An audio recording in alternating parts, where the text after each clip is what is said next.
Estamos, então, dando início ao nosso evento de hoje. Um bom dia a todos, sejam todos bem-vindos à nossa palestra de hoje, que é a Gestão das Emoções nas Instituições Públicas, que é promovida pelo Centro de Estudos de Direito Municipal da Procuradoria-Geral do Município de Porto Alegre. Eu sou Ângela Rodrigues, bibliotecária da PETGM, e agradeço ao coordenador do CEDIM, Dr. Rafael Ramos, pelo convite para ser mediadora deste evento. Temos hoje a satisfação de receber a doutora Ana Cristina Moraes Varpechovski. Agora eu vou fazer uma breve apresentação da nossa palestrante. Ela é conselheira substituta no Tribunal de Contas do Estado do Rio Grande do Sul, pós-graduada em Direito de Família e Sucessões, em Direito Processual Civil, em Direito do Estado e Direito do Trabalho. É mestre em Direito pela Universidade Federal do Rio Grande do Sul e é especialista em Neurociências e Comportamento pela Pontifícia Universidade Católica do Rio Grande do Sul. A doutora Ana é uma estudiosa na área da neurociência e comportamento. Ela, a partir de seus estudos, de suas pesquisas, se preocupou em analisar como são tratadas as emoções no ambiente de trabalho nas 3 esferas públicas. Por que os transtornos mentais dentro do ambiente de trabalho nas instituições públicas afetam tanto os servidores? Quais medidas podem ser tomadas pela instituição e pelo próprio servidor para reduzir os casos que atingem os funcionários em sua saúde mental? Este tema é de suma importância para os servidores públicos, porque estamos no centro deste problema, que é a nossa saúde mental. A doutora Ana tem vários artigos relacionados ao tema, como a saúde mental do servidor público e a pandemia, o que os tribunais de contas têm a ver com isso. Este artigo ela dividiu com outros autores, e está no livro Os Desafios do Controle Externo diante da Pandemia e da Covid-19, Estudos de Ministros e Conselheiros Substitutos dos Tribunais de Contas, da editora Fórum. E tivemos também a alegria, no CEDIM, de termos um artigo da doutora Ana publicado em nossa revista da PGM, a nossa revista número 33, que está no site da Prefeitura. Não vou me alongar mais agora sobre o tema, né? Vou passar a palavra para a doutora Ana, mas só fazendo algumas combinações antes de eu passar para a doutora Ana. Nós vamos combinar assim, a doutora Ana vai, ao final da sua fala, receber as perguntas que podem ser feitas pelo chat, que eu repassarei para a doutora, ou quem quiser pode, através da ferramenta da mãozinha que tem no Zoom, levantar a mão, abrir a câmera e diretamente fazer a pergunta à doutora Ana. Então, passo agora a palavra à doutora Ana e agradeço mais uma vez a sua presença aqui conosco. Que estão presentes nesta sala, né, telepresencial, um novo modo de se comunicar, que com a pandemia me parece que a gente também tem que trazer os pontos positivos, o que a gente pode tirar. E esses encontros telepresenciais têm diminuído algumas distâncias entre as pessoas, mas também tem criado alguns muros e algumas outras distâncias. Uma delas é a exposição, no caso, em salas telepresenciais, né? A gente vê hoje a dificuldade dos professores em fazer uma aula e com as câmeras todas fechadas, os alunos todos, né, optando por não mostrar a sua face. Então, hoje, como a gente vai estar aqui tratando de um tema muito relevante, que são as emoções, tentar entender um pouquinho mais como funciona o ser humano, gostaria de solicitar para vocês, quem puder, né, depois na parte de diálogo, quem sentir vontade de abrir as suas câmeras, estamos aqui para dialogar. Nós somos eternos aprendizes, como a gente estava falando com a Ângela e com o Rafael um pouquinho antes de iniciar, então nós estamos aqui para tentar estabelecer esse diálogo. É sempre algo em construção, então sintam-se muito à vontade. Eu gostaria de falar um pouco sobre as minhas ideias, sobre o que eu preparei aqui para trazer, para dialogar com vocês, e após essa fala, daí eu gostaria de conversar com vocês.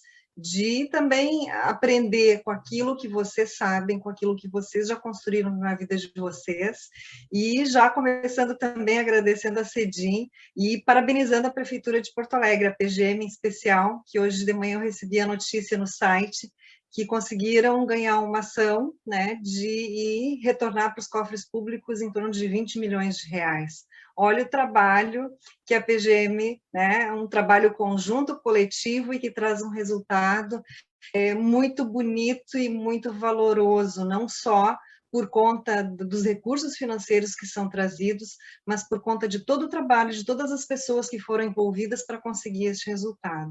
Então, parabéns à PGM pelo trabalho que foi realizado. Bom, vamos lá, gente. Gostaria de falar com vocês um pouquinho sobre a saúde, né? A Ângela fez uma apresentação, realmente eu gosto muito de estudar, desde os meus 6 anos de idade, já na minha angústia e na minha curiosidade de querer estudar, pedi para minha mãe matricular. Na época, o ensino era a partir dos 7 anos de idade, no colégio público, e pedi para minha mãe matricular numa escola particular naquele primeiro ano, porque eu tinha muita ansiedade, muita vontade de querer aprender. Então, com 6 anos de idade, comecei a estudar e estou até hoje aprendendo e saindo da minha zona de conforto, não é? Ao fazer a pós-graduação em neurociências e comportamento, que é algo fora da área do direito, realmente eu saí da minha zona de conforto e fui para uma área completamente diferente, para a área da saúde, mas foi algo muito importante na construção do meu pensamento, porque eu vinha já num processo de curiosidade, de mestrado, de muita pesquisa sobre o processo de tomada de decisão das pessoas, dos seres humanos. E algo que me encantou muito foi justamente saber por que a gente toma certas decisões, não é?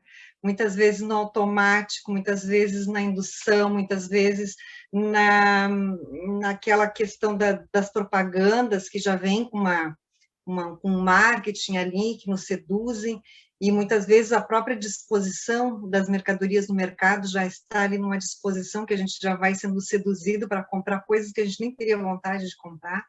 Então, esse tipo de investigação me levou a pesquisar um pouco mais.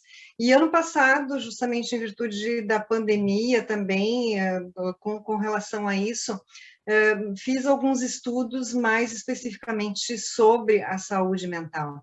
E quando a gente fala em saúde mental, a primeira coisa que a gente vê é uma reação de repulsa das pessoas, que as pessoas não querem saber deste assunto porque acham que estarei tratando, que vamos tratar de loucura. Também é loucura, mas vamos ser um pouco louco, né? Temos que ser um pouco louco para viver a vida no mundo que a gente está hoje. Não tem como ser completamente racional, e depois vocês vão entender mais um pouquinho do que estou falando. Mas quando a gente fala em saúde mental, a saúde mental é um aspecto da saúde. A saúde ela é integral, né? A gente olha para a Constituição Federal de 88, artigo 6º, que tem o direito social da saúde, está lá saúde, não está qualificada se é saúde física ou saúde mental. Mas hoje se faz essa distinção porque no passado foi muito estigmatizado. São muitos mitos e muitos traumas que se teve no século passado, antes do século passado, mas que levam a ter este inconsciente coletivo de que tratar de saúde mental é falar de loucura, não é? Mas hoje, o que a gente vê? Transtornos da saúde mental são, claro que existem várias categorias, não é? Os mais graves, que estariam a esquizofrenia, as psicopatias graves, mas a gente também tem transtornos menores ou transtornos médios, e dentro destes transtornos menores a gente vê transtornos de sono.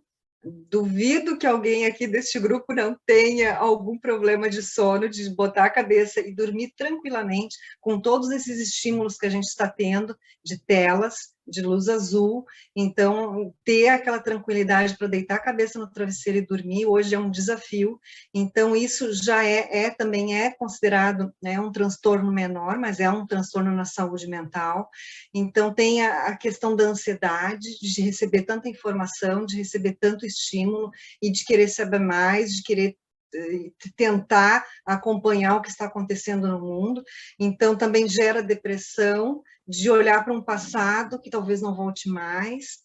Então, tudo isso vão levando a algumas doenças, algumas patologias da saúde mental.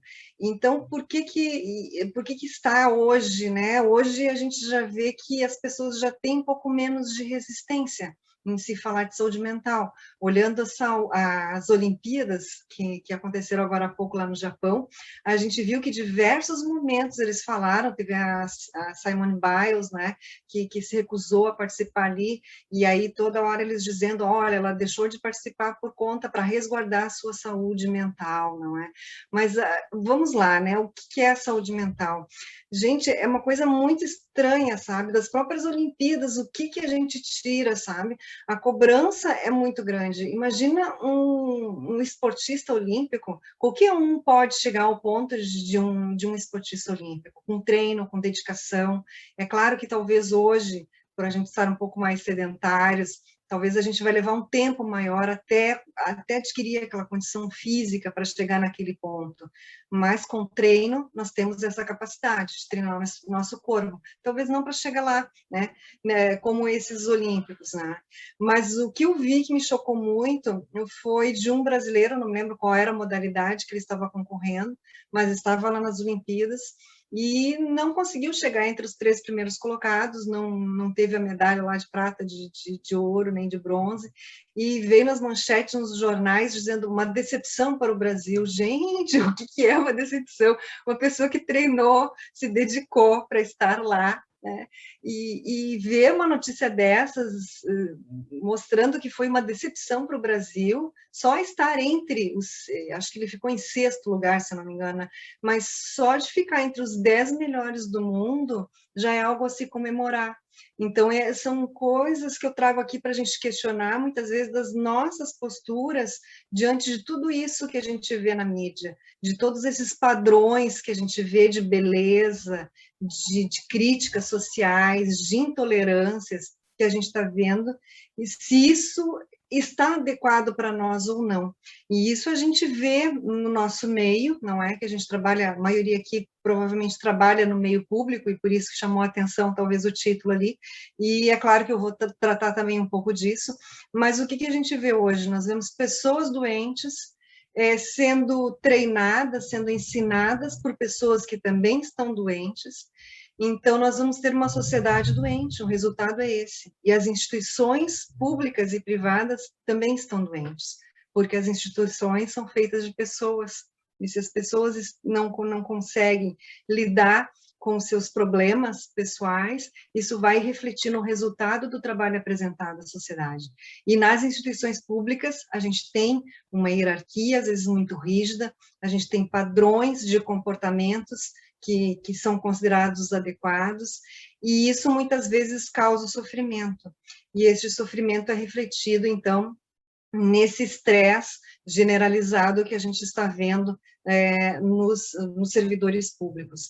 E é claro, não é? Se a gente for fazer uma análise de dados de organismos internacionais, a gente pode ver, e isso é público, qualquer um que pesquisar, fizer uma pesquisa básica no Google, colocar caracteres ali, vai ver que a questão da saúde mental já não é algo que veio com a pandemia. Antes da pandemia já estava sendo tratada por organismos internacionais, OCDE, a OIT, por conta do trabalho, já vinha recomendando e alertando os países de que a saúde mental seria o problema do futuro.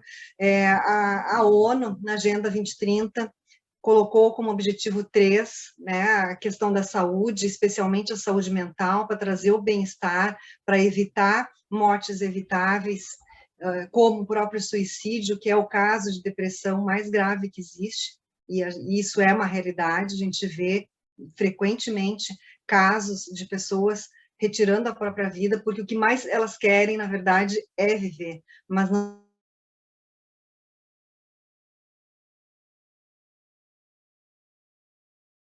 tirando da própria vida, e são temas sensíveis, e que isso tudo era escondido, né? As próprias pessoas, quando tinham transtornos mentais, eram escondidas em manicômios, para tirar fora da sociedade.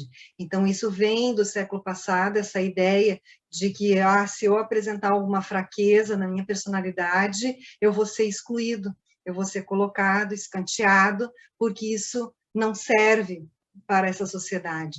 Então, a gente traz muito este peso. E a OMS, em especial, em 2017, ela publicou um relatório revelando dados sobre, né, depressão e ansiedade, que seriam os dois blocos maiores para tratar a questão da saúde mental, e com percentuais. E isso revela o estado da arte, vamos dizer assim, de como estaria o mundo em 2015, ou seja, são 6 anos atrás, sem contar a pandemia. E naquele momento, aqui no Brasil, nós já tínhamos um percentual de 5,8% de pessoas com depressão e 9,3% de pessoas com ansiedade. Esse índice ele é subestimado, porque ele é feito com base na aquisição de medicamentos, com base em consultas, e tem muitas pessoas que se automedicam, que buscam no mercado negro, inclusive, remédios para tratar, muitas vezes tratam com remédios ilícitos, com drogas, e escondem, na verdade, não procuram aquele tratamento adequado com psiquiatra, com psicólogo, para tentar buscar as causas daquilo ali.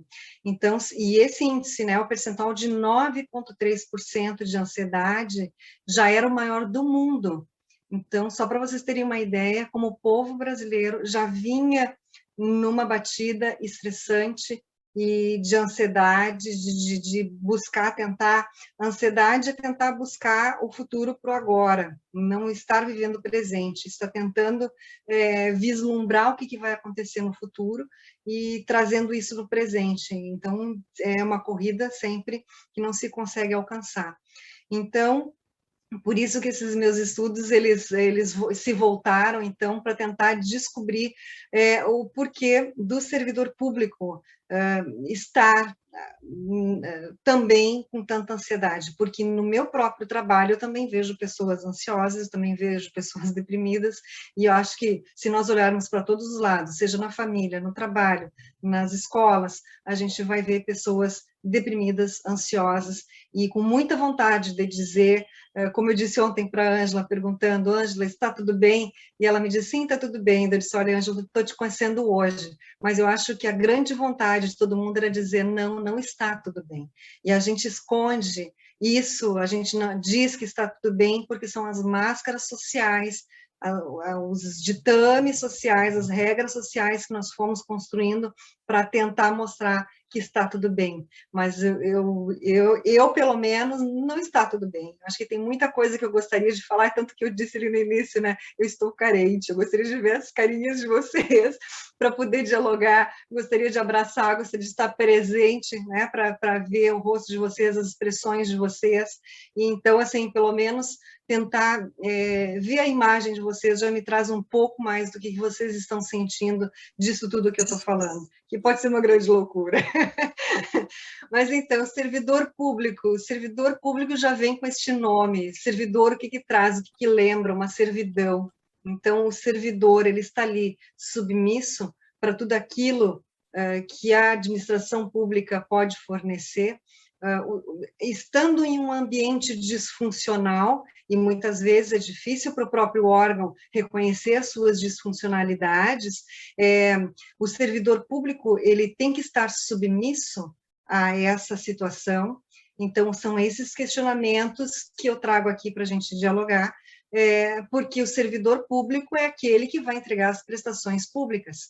Como um servidor da saúde vai entregar saúde se não estiver bem fisicamente, mentalmente, não estiver essa saúde plena?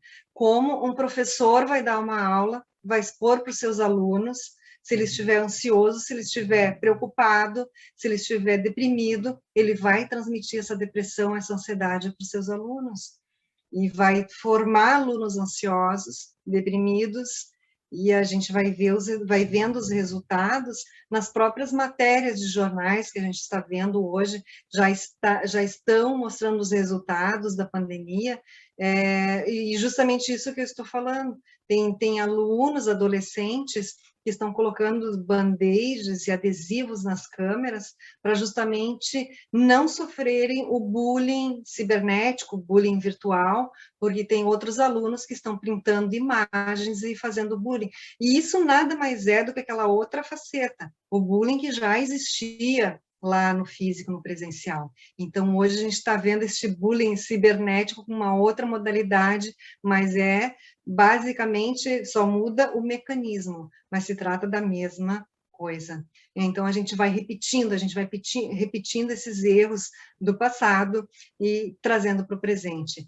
E outra coisa que eu conversando com a Ângela ontem, né, é muito difícil hoje a gente falar em inovação, em inclusão, em colaboração, em resolução amigável de conflitos, tudo isso que está vindo nas novas leis, lei de licitações, compliance, que já não é tão nova, né? Todos esses mecanismos de resolução de conflitos novos da administração pública, governo digital, LGPD, então tudo isso, todos esses símbolos que estão por trás desta era digital, aí eu questiono vocês, nós estamos preparados para tudo isso? Nós que nascemos no século passado, não sei se tem alguém aqui neste grupo com menos de 21 anos, 22 anos, mas acredito que não. Então, todos nós aqui, ou a maioria, nasceu no século passado. Um século passado que vivia a exclusão. As brincadeiras de escola quais eram? No meu tempo de escola era o ovo podre, né? Ia botando o ovo ali, rodando a música, quando parava a música, exclui um aluno, até ficar aquele último aluno ali que era o vencedor. Então, a gente já começa com uma ideia de tirar, de excluir. Então, é muito difícil a gente sair de um mundo analógico, que tinha outros símbolos, e se deparar com este século XXI, de uma modalidade completamente diferente, com símbolos completamente diferentes, e a gente tentar encaixar. Então, por isso que muitas vezes não faz sentido, porque as instituições ainda não estão preparadas para estes símbolos, as pessoas não estão preparadas, não é? E as adolescentes que nasceram neste momento agora, a partir minha filha tem 21 anos, e só para vocês terem uma ideia da questão de criança e adolescente, hoje as crianças elas têm um drive, nossa, muito mais avançado, eles já nascem com uma inteligência para mexer com esses aparelhos de informática, uma capacidade imensa, né? E na minha época, acho que as crianças levavam acho que um mês até abrir os olhinhos, e hoje lá com 2 dias já estão rolando, né? Rolando a tela de um celular. Então, são coisas assim muito impressionantes. Mas me parece que eles também estão sofrendo com tudo isso, porque os pais deles nasceram provavelmente no século passado, a maioria. Né? Então, e é claro que isso não é tão estanque assim, eu falo século passado, não quer dizer que no ano 2000 exatamente mudou tudo, não, a gente vai aos poucos ali adquirindo novos símbolos, adquirindo novos valores, mas ao mesmo tempo a gente não tem ferramentas para incorporar aquilo ali. Então, por isso que a gente está num momento de sofrimento, não só os adultos, mas os jovens, adolescentes, crianças. Então, depressão e ansiedade não é coisa de mulher, não é coisa de homem, não tem gênero, não tem idade, é algo que está atingindo toda a sociedade. Então, como se adaptar a este mundo, né, da forma como a gente está? Nós sofremos. Esses dias eu escutando uma palestra do Dalai Lama, todos vocês já devem ter ouvido falar, provavelmente, né? E Dalai Lama é uma pessoa assim, claro, né? Eu escutava falar, eu lia livros do Dalai Lama e sempre pensava, nossa, a santidade, Dalai Lama budista traz toda aquela cultura do budismo, então vamos ouvir o que o Dalai Lama tem para nos dizer. E isso foi uma entrevista que ele fez na Austrália, foi um evento que teve lá, não me lembro qual era o objetivo que tinha este evento, mas ele estava lá, né, com aquela roupinha dele, né, de budista, com seu bonezinho, e perguntaram para ele o que era o sofrimento. E o Dalai Lama disse assim, olha, sofrimento para mim, hoje, né, eu tenho título, eu sou o Nobel da Paz de 1989, sou considerado um mestre budista. O que são esses títulos? Para mim não é nada. porque eu sofro como todos os seres humanos, todos nós temos esse sofrimento. E o exemplo que eu trago para vocês, Dalai Lama dizendo que eu estava no avião vindo aqui para a Austrália e eu tenho um certo problema de gases. E naquele momento lá tá com aquele desconforto, olhei para um lado, olhei para o outro e levantei um pouquinho de lado e me libertei do meu sofrimento. Então é algo assim, sabe? Dalai Lama falando de seu pum é muito engraçado. Vocês têm que pesquisem na internet, coloquem no Google Dalai Lama e o pum, e vocês vão cair nesta entrevista que ele deu lá na Austrália, ou palestra que ele deu lá na Austrália, e a diversão que ele dá, que ele fala dessa situação. Então nós nos olhamos aí, nós voltamos para aquelas máscaras sociais ali, gente, a Ana está falando de pum, não pode falar de pum, a Ângela disse que não podia falar de pum aqui, né? Mas a gente sabe que crianças dão pum, animais dão pum, então Dalai Lama, um mestre budista, ganhou o Prêmio Nobel da Paz, deu um pum e falou ali, né, nessa entrevista. Então, vamos ser mais leves, vamos ser mais divertidos, tratar onde está a questão da diversão, do prazer nas pequenas coisas. Então, acho que é isso que acho que a gente está ficando muito rígido, e por trabalhar em empresas públicas ou instituições públicas com um formato mais rígido, a gente vai criando uma carapaça, e a gente vai perdendo essa alegria de ver as pequenas coisas, nos pequenos detalhes. Então, acho que esse é um dos objetivos que acho que a gente tem que refletir hoje, né, aqui hoje com vocês, sobre essa questão de ter mais prazer, de ter uma felicidade, como diria o Luiz Felipe Pondé, uma felicidade aos trancos e barrancos. Não é tão fácil assim ser feliz, né? Porque a gente tem momentos de felicidade, mas depois tem de tristeza. Mas o que fazer para sair com mais agilidade desse momento de tristeza? E os dados que nessas pesquisas que eu venho fazendo, eles não são muito animadores no setor público. Você sabe que existem dois regimes, a Prefeitura de Porto Alegre é uma instituição pública que os servidores são vinculados ao RPPS, mas a maioria dos servidores públicos no Brasil estão vinculados ao Regime Geral de Previdência Social, ao INSS.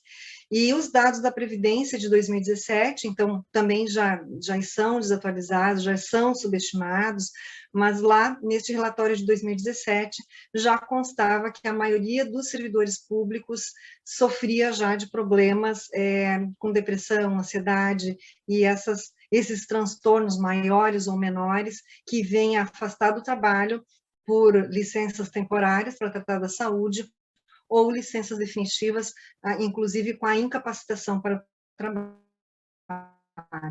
E o setor público foi o primeiro setor. Neste relatório do INSS, os transtornos da saúde mental constaram como terceira causa de afastamento do trabalho, mas o setor público, a administração pública, constou como o primeiro da lista entre os setores que mais levam as pessoas a se afastarem do trabalho, tanto temporária quanto definitivamente.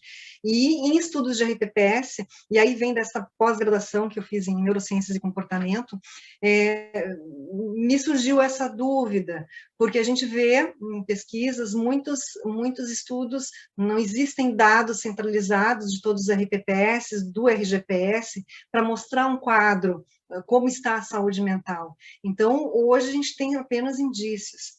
E nessas minhas pesquisas, o que eu fiz foi buscar em estudos já realizados numa janela de tempo de 2009 a 2019, para não pegar a pandemia como um fator estressor ali e talvez desvirtuar, né, os percentuais, os índices, mas eu peguei nessa janela temporal de 2009 a 2019, nas 3 esferas federativas, federal, estadual e municipal.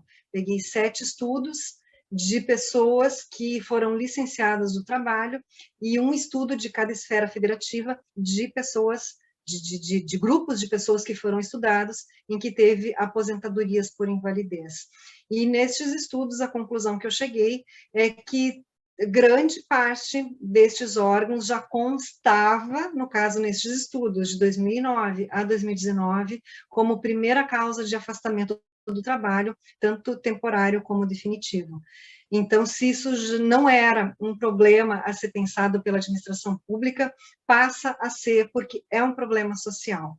Não é? Existem diversos relatórios, diversos dados, diversos indícios que trazem isso, dizendo que a saúde mental é um problema a ser pensado. E por isso que foi feito este artigo, este capítulo de um livro que a Ângela citou no início, neste livro da UDCON, no ano passado, em parceria com psicólogos e estudantes de doutorado, professor de doutorado da Universidade Federal de Santa Catarina, para tratar desta matéria. E, é claro, como eu trabalho em tribunais de contas e vejo essa capilaridade que os tribunais de contas têm, de poder chegar em municípios, em todos os municípios do Brasil, em todos os estados, então, de que nós idealizamos ali que os tribunais de contas poderiam ser um portal de, vamos dizer assim, de divulgação dessa matéria, dessa temática, mas mais do que isso, retirar esse véu de invisibilidade, retirar estes preconceitos,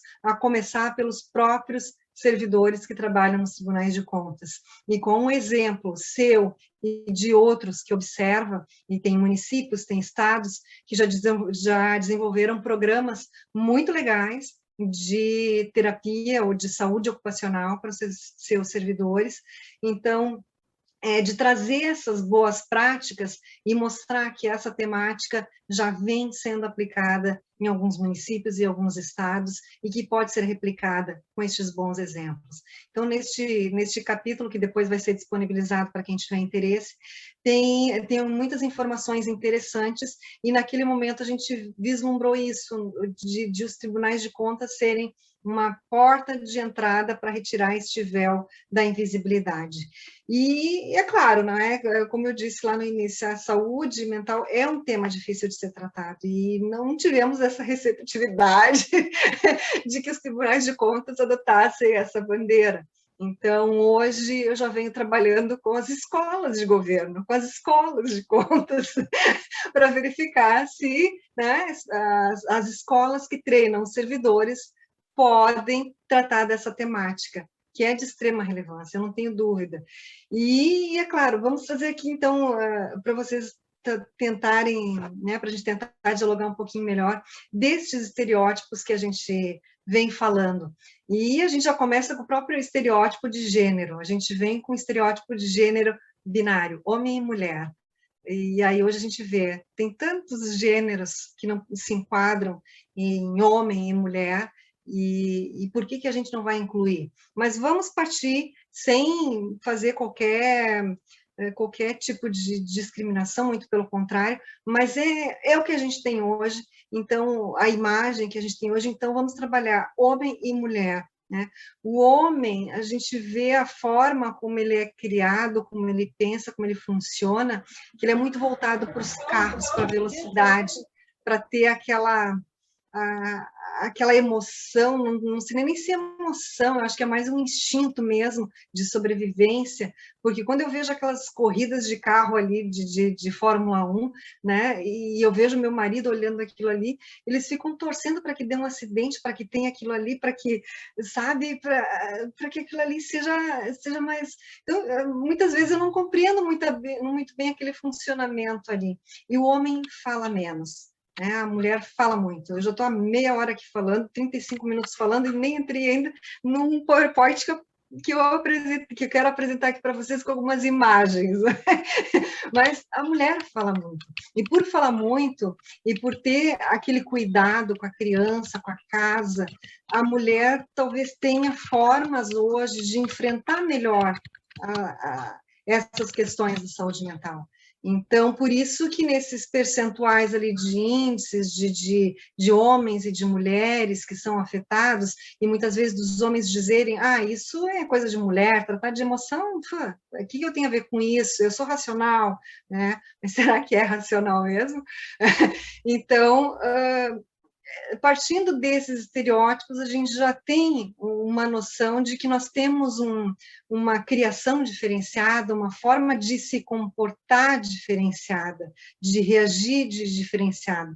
E isso reflete nesses números, porque os homens são os primeiros a morrerem, justamente por ruminarem aquele sentimento negativo ali, não falarem tanto. Então, é algo que talvez tenham que exercitar um pouco mais esta fala, de falar aquilo que está sentindo, porque isso, o número de aposentadorias por invalidez é muito maior de homens do que mulheres por transtornos mentais. E isso que esses dados todos, eles são muito subestimados, porque é muito difícil, às vezes, distinguir se aquela causa que ocasionou ali o motivo, não é, da aposentadoria por invalidez, se realmente lhe foi físico ou se ele foi derivado de um problema lá na saúde mental. E aí vamos trazer um exemplo aqui, a taquicardia, a ansiedade, ela vai acelerar o coração, e a pessoa pode começar a sofrer de pressão alta e de taquicardia, daqui a um pouco tem um infarto do miocárdio ali fulminante, e a origem estava lá numa ansiedade que não foi gerenciada, que não foi controlada. Então, é isso que eu quero trazer hoje aqui para vocês, e de tentar mostrar para vocês que a gente tem que tirar essas máscaras sociais. Homem chora, homem da PUM, mulher da PUM também, né?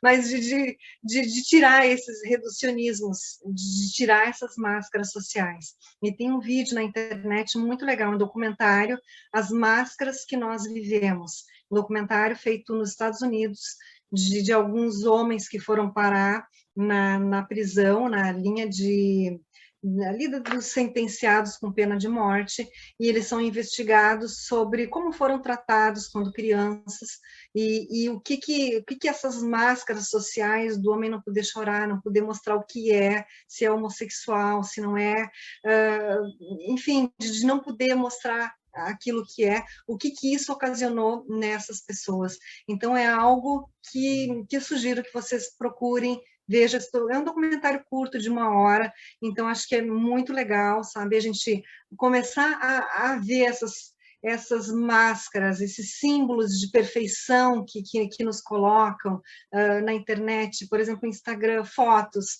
a melhor foto, vamos colocar filtros nessas fotos aqui para não aparecer uma ruguinha ali da idade, não aparecer ruguinha de idade, né? Muitas vezes é uma pessoa lá com 20 anos que não tem nada no rosto, e vamos colocar um filtro para melhorar a minha imagem.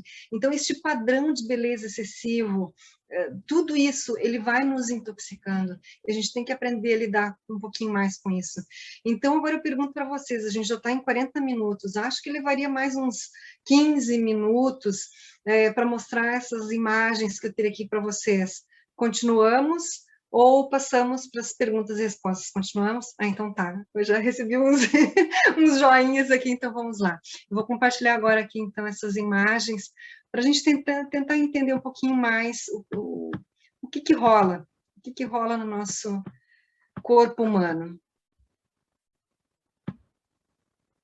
Estão vendo? Sim? Tá. Então, vamos lá. Aqui, claro, só um título, né? Aqui eu trago uma imagem para vocês sobre a evolução do ser humano, não é? A gente vê aí, a Terra tem 4,5 bilhões de anos. O macaco, os primatas, 7 milhões de anos.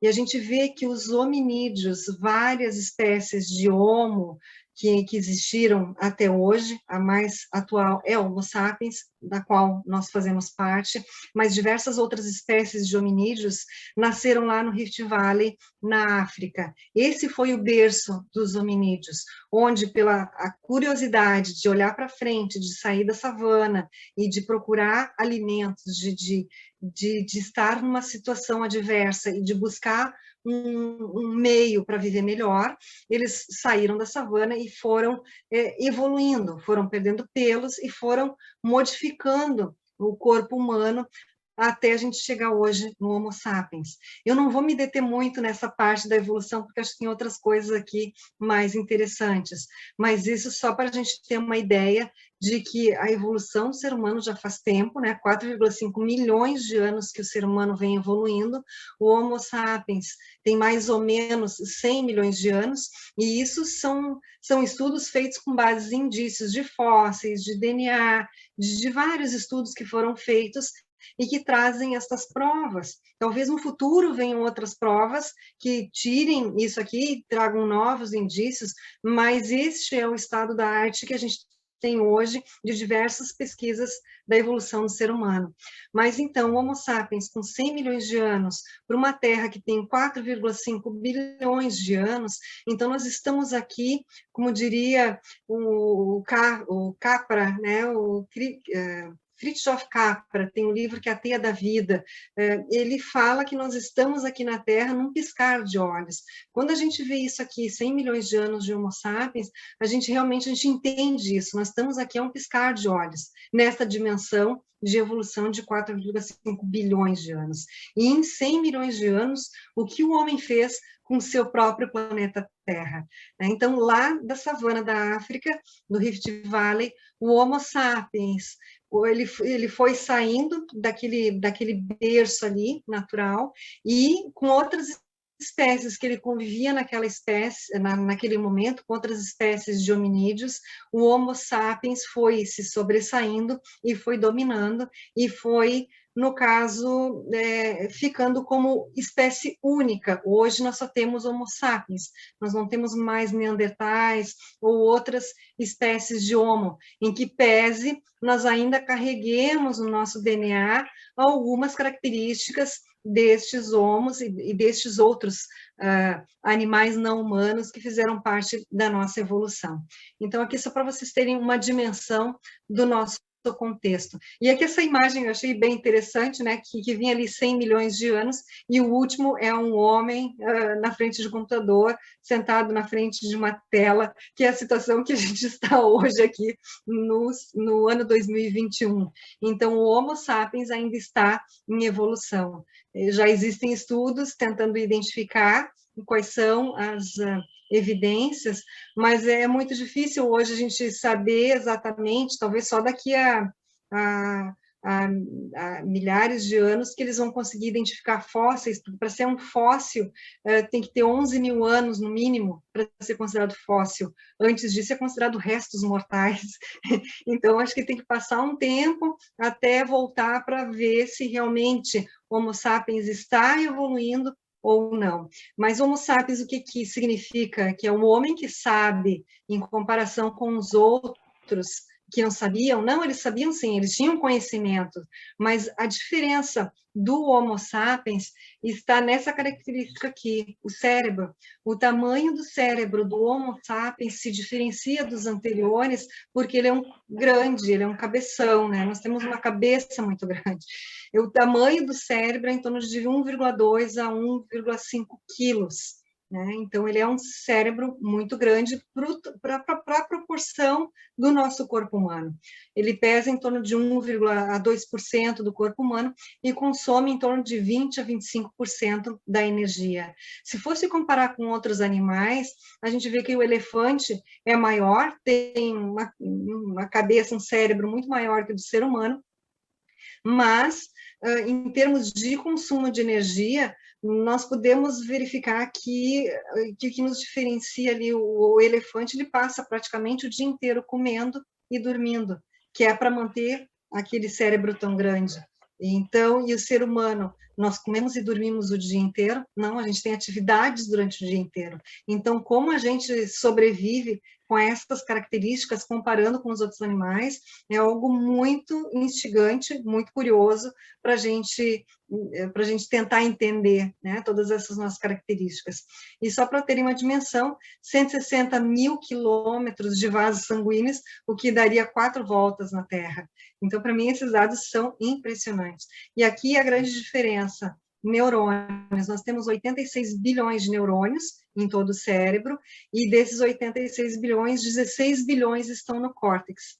E comparando com outros primatas, a gente vê que os macacos, que na linha evolucionária ali mais se aproximam do ser humano, tem 10 bilhões de neurônios no córtex. Os outros animais todos são inferiores. Então, aí é que estaria a diferença do ser humano de ter esse raciocínio lógico, complexo, abstrato, e de se diferenciar por ter este cérebro grande, complexo, e com estas características.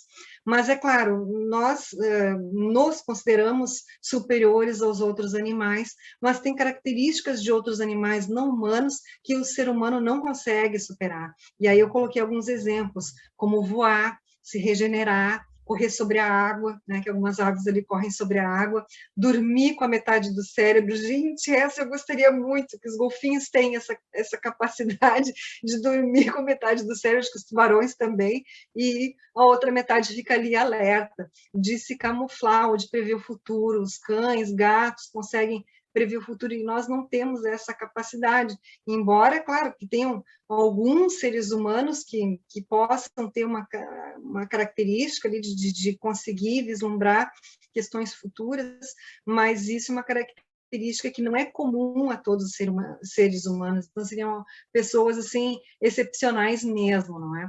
E aqui eu trago uma figura, é claro, essa dimensão aqui do cérebro que eu trago para vocês, depois a gente vai ele para um normal, mas eu trago aqui uma referência para que vocês possam buscar e trazer e buscar mais informações, mas essa imagem ela traz essas diferenças entre esses três cérebros, e isso é que eu queria trazer aqui hoje. Nós temos estes três cérebros aqui, este reptiliano, todos nós carregamos essas características. Então, este cérebro reptiliano, que é o cérebro instintivo, claro que não nessas dimensões que estão aqui, são menorzinhos, são pequenininhos. Então, nesse pequenininho, nesse cérebro reptiliano aqui, é que estariam as nossas características de homo bios, que eu coloquei ali, o homem bios, que é aquele homo instintivo, que vai buscar sobreviver. Então, por exemplo, se estiver caindo um pier e a gente estiver em busca de sobrevivência, nós vamos passar por cima dos outros seres humanos, porque o nosso cérebro, essa partezinha do cérebro ali, vai fazer o possível para movimentar as pernas, movimentar o coração e ignorar qualquer situação ali para se salvar. Então, isso aqui é o que nos movimenta neste instintivo aqui. E em situações de perigo, nós vamos utilizar essa partezinha. Claro que existem diversos, não é só a lagartixa que está ali, ou a iguana, né, que está ali, mas é só para mostrar que estes animais já tinham este cérebro e continuam tendo este cérebro reptiliano, e no caso deles, provavelmente só este cérebro reptiliano, este cérebro instintivo aqui. E o ser humano foi evoluindo, e a gente vai ali para o sistema límbico, que é onde estão as emoções. Então, são várias partezinhas ali do cérebro que têm os dispositivos que acionam as nossas emoções. Tanto os instintos como as emoções são objetivas. Então, quando uma pessoa estiver realmente emocionada, a lágrima vai estar correndo do olho, ela vai estar alegre, ela vai estar manifestando. Então, as outras pessoas vão conseguir ver esta emoção no rosto da pessoa, porque isso é objetivo, se isso estiver sendo acionado.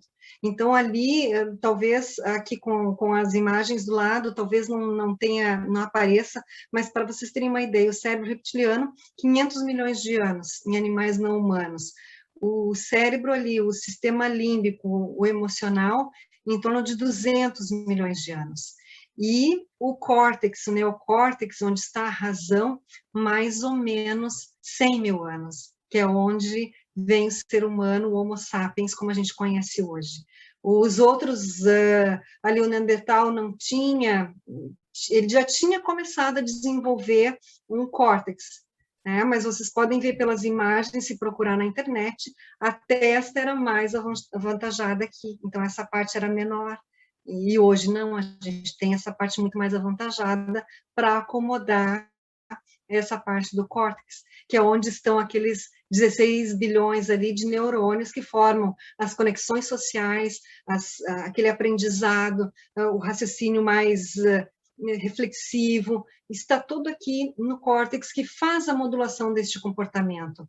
Lá o instintivo, o emocional, e aqui está a subjetividade.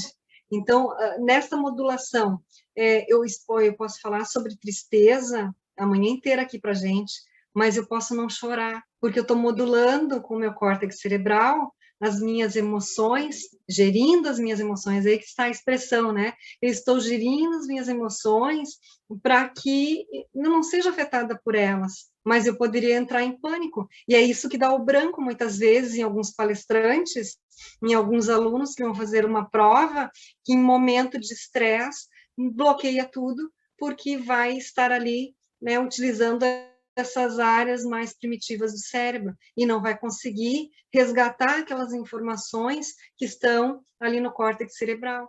E essa parte do córtex cerebral é a última a ser formada, tanto que as crianças, quando nascem os bebês, eles nascem com este cérebro reptiliano, o emocional, e a cabecinha ali, o osso, ele é molinho em cima, porque o neocórtex ele vai estar sendo formado até os 18 anos de idade. Tem estudiosos que dizem que até os 25, até os 30, mas se considera importante até os 18 anos, porque é a idade onde estão sendo aprendidas as regras básicas de educação, de socialização. Então, por isso que uma educação infantil de qualidade, uma educação básica de qualidade, ensino fundamental e médio, é essencial para a formação das conexões sociais, das crianças, dos adolescentes e dos futuros adultos.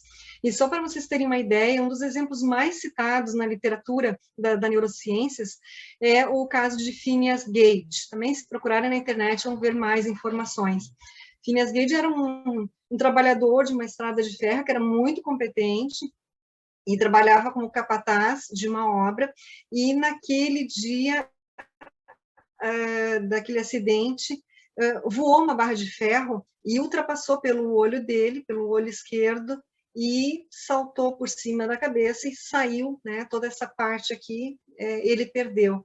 E ele não ficou inconsciente naquele momento, os amigos dele se apavoraram de ver aquela situação ali, buscaram socorro para ele, levaram ele para o médico e tudo. Naquela época, né, já existiam tratamentos, mas não como hoje, né? E aí o médico foi tratando dele e conseguiu curar aquelas feridas físicas que ele tinha ali. Mas o que eles observaram depois, no futuro, que o comportamento do Phineas Gage tinha mudado completamente, porque aquele capataz que era diligente, que cuidava das pessoas, que era racional, que raciocinava, que refletia, já não estava mais com aqueles pensamentos, ele era mais instintivo, ele era mais agressivo, e aí que começaram os estudos do cérebro humano, e começaram, é claro que naquela época não existiam tomografias, não existiam ressonâncias magnéticas que pudessem identificar quais eram as áreas do cérebro que tinham sido atingidas. Então, com os achados da neurociência, que isso é recente, a partir de 1970, 1980, que começam a estudar os cérebros de pessoas vivas, que aí que começa a fazer a diferença, né? Colocar a pessoa viva numa ressonância magnética, uma tomografia, e começar a identificar quais são as partes do cérebro que estão funcionando quando são estimuladas.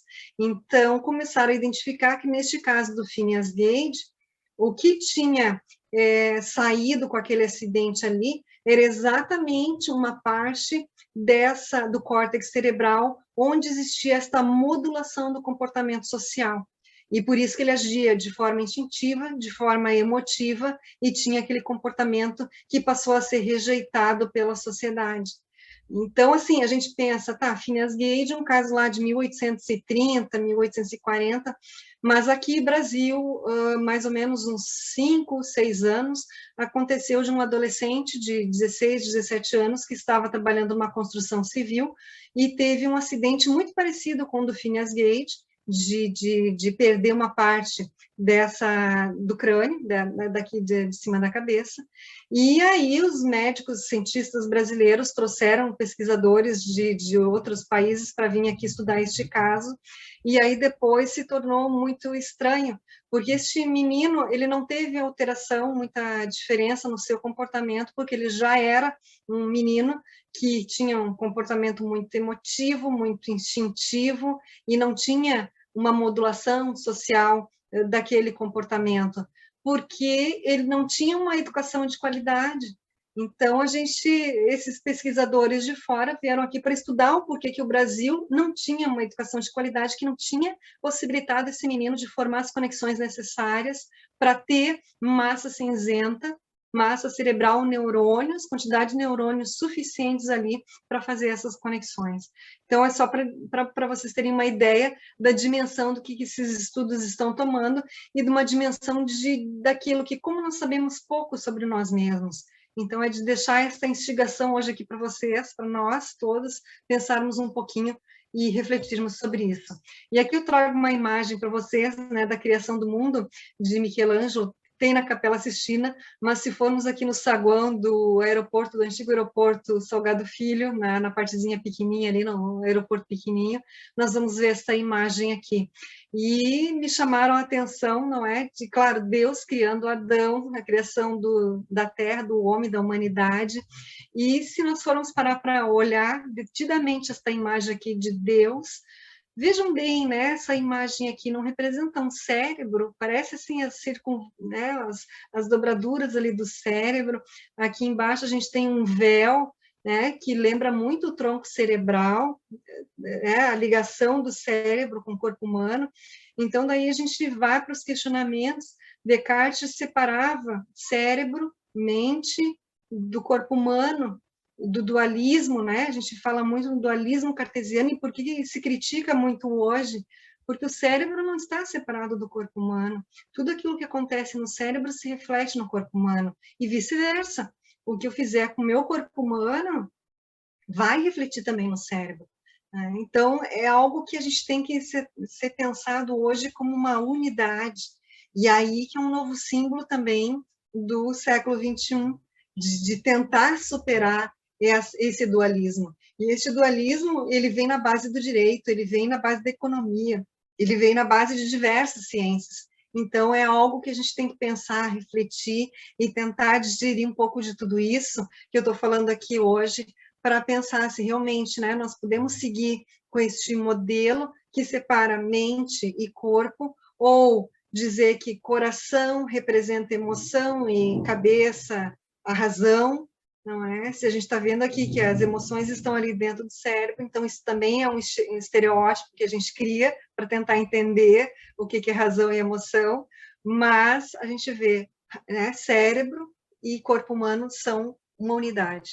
E aqui uma tomografia, né, que eu trago para vocês devem reconhecer quem é a pessoa que está aqui por trás, o Homer Simpson, e o cérebro dele. Então, aí, só para questionar, né, se o nosso cérebro humano, se ele está evoluindo, e daqui a um pouco fica o tamanho de uma amêndoa, se ele está aumentando, se ele está diminuindo. A gente viu ali com a evolução que ele cresceu, mas nada impede que, com o tempo, se a gente parar de fazer as conexões, parar de instigar o nosso cérebro, talvez ele diminua. Então, é só uma brincadeira aqui para a gente, né, ver uma tomografia. Mas o cérebro humano é muito mais do que isso aqui, não é tão pequenininho assim, né? Não conheço Homer Simpson, mas é só uma brincadeira para vocês. Aqui eu trago as caixinhas, e aí eu volto para a questão dos órgãos públicos que tratam a gente, servidor, e não só servidor, o próprio público-alvo, que é o cidadão, e o próprio cidadão trata os órgãos públicos como caixinhas. Então, hoje, nós podemos vislumbrar os órgãos públicos como caixinhas, hoje, diante da necessidade de uma cooperação. Por exemplo, o Tribunal de Contas está investigando uma licitação que foi feita por um órgão público e que tem indícios ali de fraude. Ele vai trabalhar sozinho nessa investigação, ou ele pode contar com a colaboração da Polícia Civil, do Ministério Público Estadual, para investigar um pouco mais aquilo ali, para ver se realmente tem fundamentação naqueles indícios que estão sendo apontados ali, ou se realmente aquela procuradoria ali foi super ágil, atuou super, né, ativa ali e orientou o órgão de forma adequada, e era só apenas indícios, e com a argumentação, com as provas. E isso que é muito importante, que eu trago da prova, da argumentação, da fundamentação no processo. Isso é algo fundamental, porque aquilo ali é o que vai mostrar, que vai provar e vai desconstruir aquela situação. Então, hoje, nós podemos pensar no próprio executivo. O próprio executivo ele pode pensar hoje em viver isolado, não se comunicar com o judiciário, com o próprio Tribunal de Contas, com o executivo estadual, com o executivo federal. Nós não podemos mais trabalhar com essas caixinhas, nós temos que sair dessas caixas, tentar vislumbrar de uma forma mais uniforme, buscar este sentido de cooperação, e este sentido de cooperação está nisso. Também a gente vê aqui a questão da hierarquia, que a gente vai ver as caixinhas ali de subordinação, e a gente vê muitas vezes chefes, líderes, que não têm mínimas condições de estarem liderando pessoas, porque não conseguem gerenciar suas próprias emoções, e tratam os servidores como servos, e os servidores não são servos, eles estão ali para tentar construir um trabalho adequado, tentar entregar uma prestação pública adequada ao cidadão. Então, como que ele vai ter condições de desenvolver o seu trabalho se as chefias não estão preparadas para aquilo ali? Então, hoje, se vocês forem pesquisar também na internet, vocês já vão ver que começaram a aumentar os concursos públicos para psicólogos em órgãos públicos. Então, talvez já seja uma mudança, um indício, né, um início de mudança de mentalidade, de se dar conta, de retirar esse véu da invisibilidade de um problema que já está afetando os órgãos públicos. Então, nós temos que ter coaching, e coaching aqui no Brasil é muito desvalorizado, como não só coaching,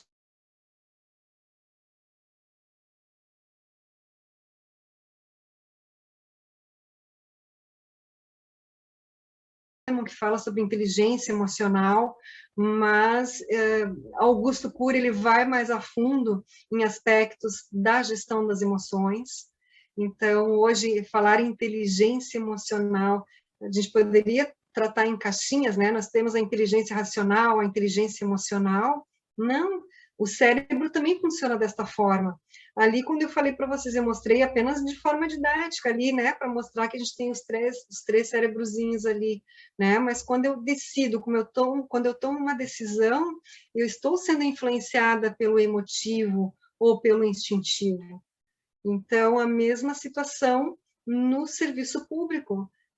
Quando se toma uma decisão, vai estar sendo influenciada, e o que fazer para minimizar? Com técnicas, eu não sou psicóloga, eu não tenho formação em psiquiatria, sou apenas uma estudiosa. Então, são pessoas qualificadas, treinadas, que estarão ali para dar essas ferramentas para recomposição e reestruturação. Uma pessoa que fere, provavelmente um chefe que fere, é uma pessoa ferida, né? Uma pessoa que já foi ferida na infância, na adolescência, e está trazendo aquilo ali como um reflexo ali do instintivo de que tem que tratar assim os seus servos, como um modo de comportamento. Mas isso tem que ser repensado.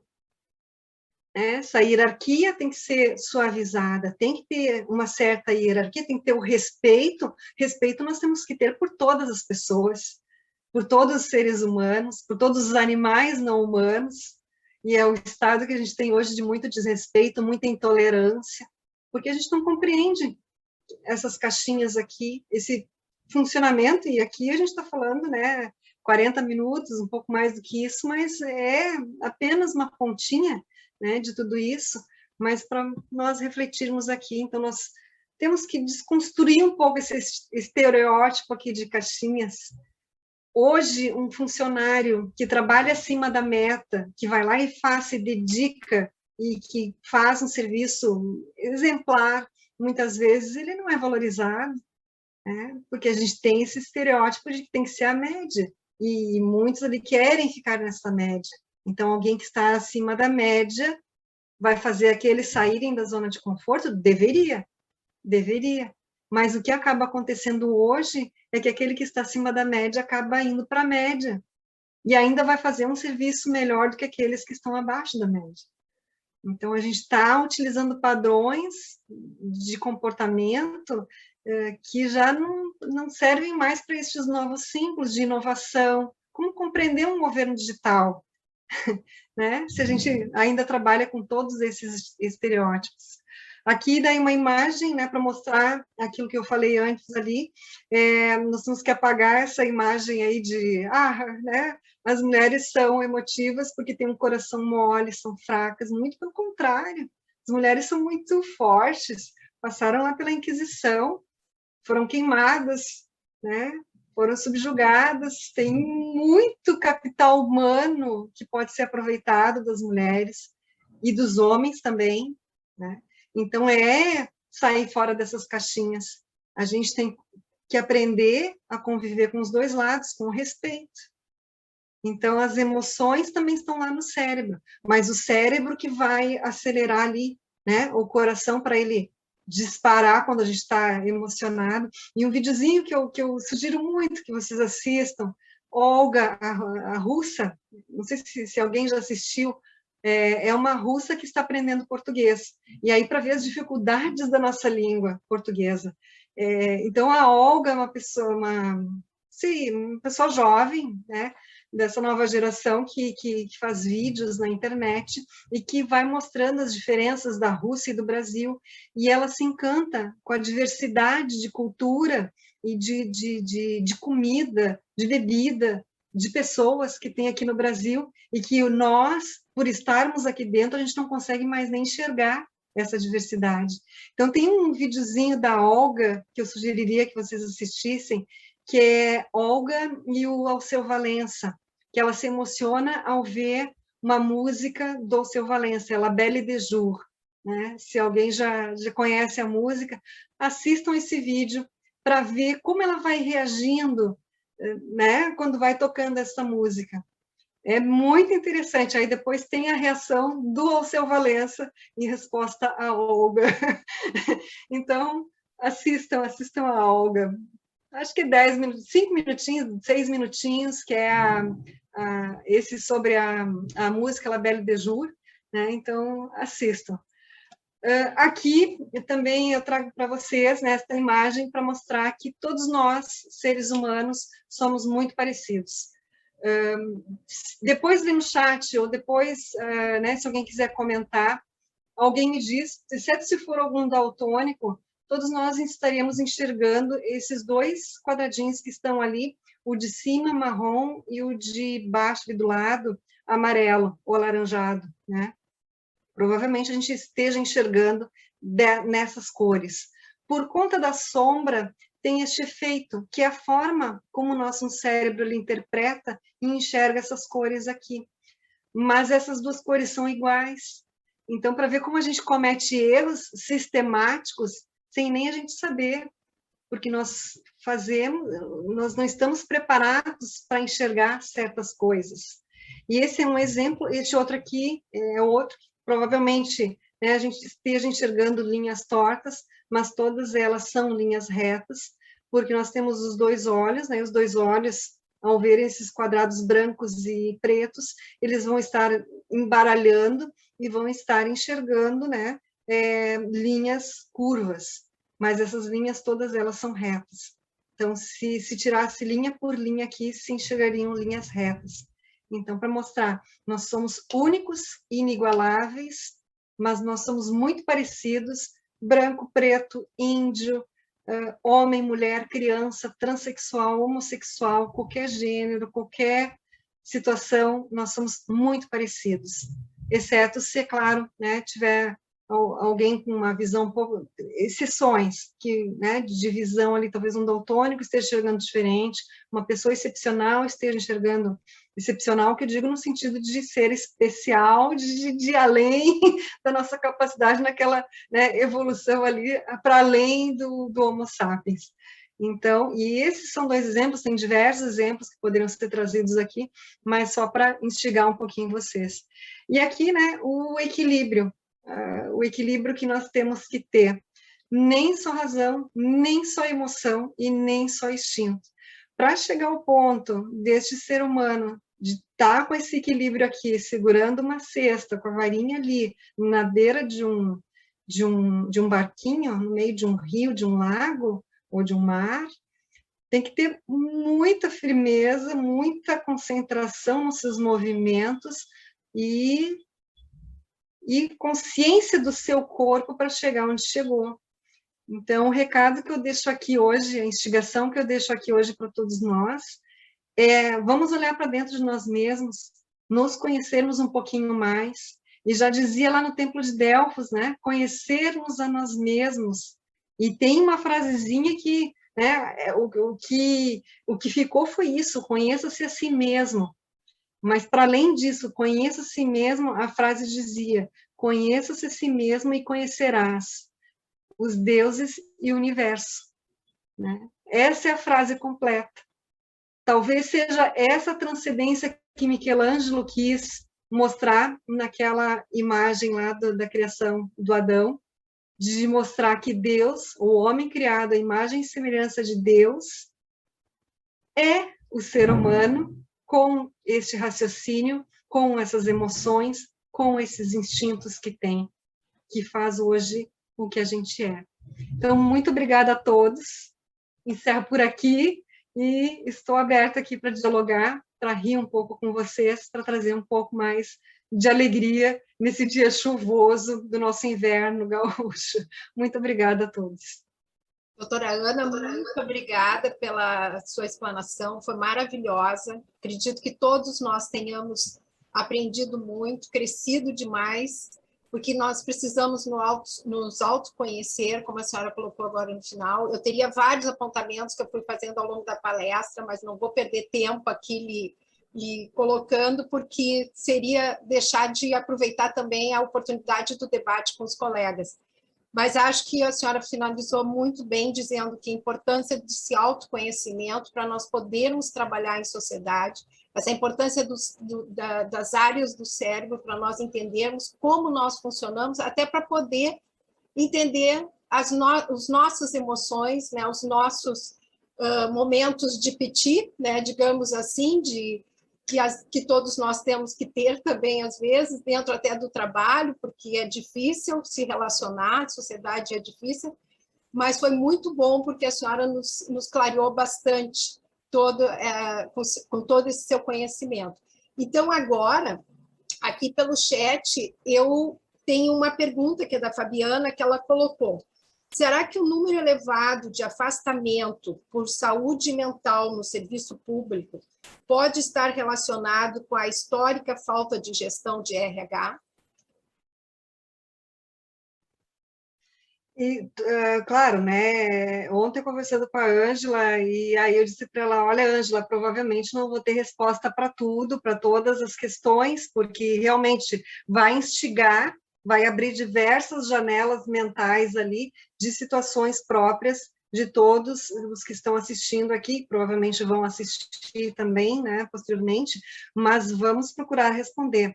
Nós temos não só falha de gestão no RH, mas falhas de gestão na administração como um todo, me parece, né? Porque não é só hoje o RH que está defeituoso, ou que poderia melhorar um pouco mais. Nós temos a alta administração das gestões, dos órgãos, e aí vocês trabalham no município que tem uma rotatividade de gestão de 4 em 4 anos, normalmente, pode ter 8 anos numa recondução, no caso, né?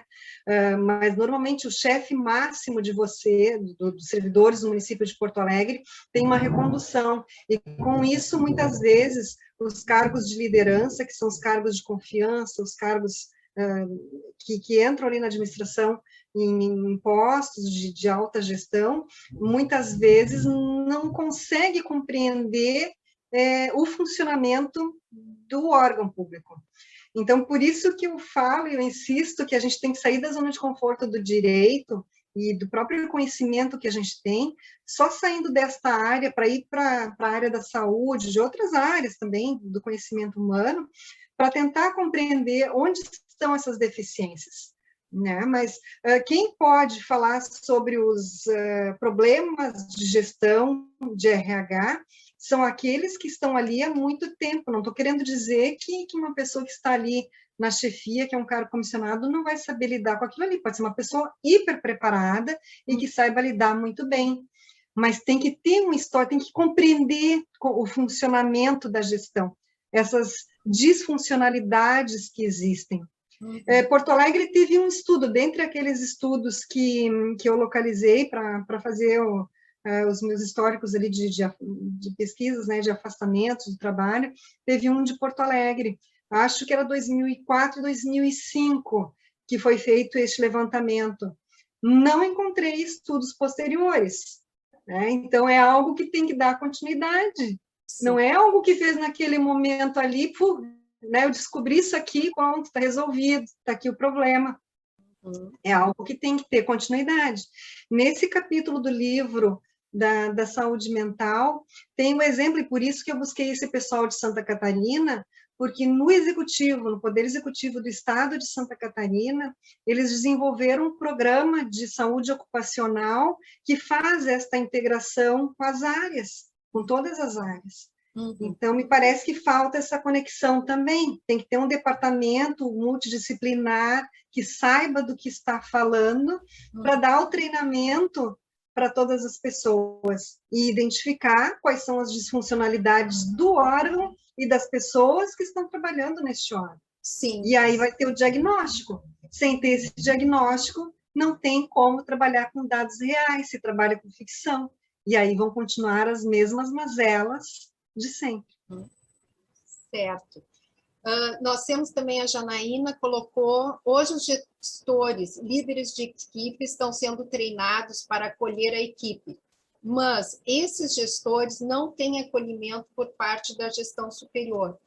Então, acho que ela colocou como uma afirmativa, a não sei que ela queira abrir o microfone e conversar, né, dizer se é só uma afirmativa ou se é uma pergunta que ela fez para a senhora, então eu gostaria que ela se pronunciasse. E depois temos aqui, o serviço público é baseado, esse aqui é da Mariana, eu acho. Logan, eu tenho aqui o nome de Logan.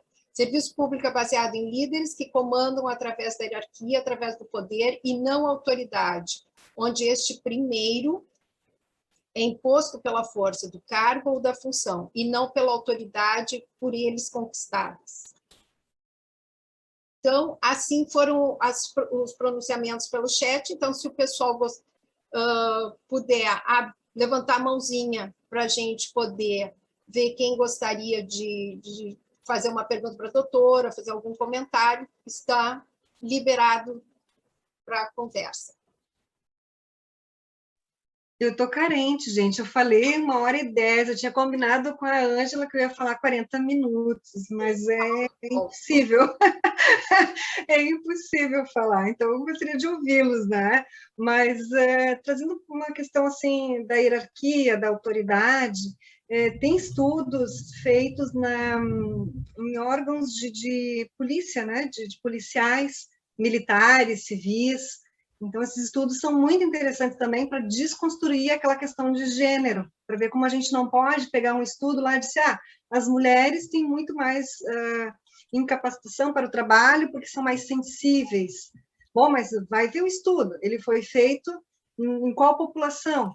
Foi feito em professoras de um colégio, né, de uma rede pública de um município, onde era 89% professoras e 11% professores, né? Então, me parece que o percentual de mulheres vai ser relativamente mais alto. Então, esses números absolutos ali, quando se olha um estudo, tem que ser relativizados, tem que verificar se realmente é aquilo ali, né? E comparar com outros estudos também, com outros tipos de populações. E eu me dei conta disso quando eu fui estudar essas populações de policiais militares, porque o ingresso das mulheres na polícia militar, na polícia civil, é recente. Acho que 80, 83, 85, mais ou menos, que foi permitido que a mulher entrasse nas forças policiais, né, nas forças militares.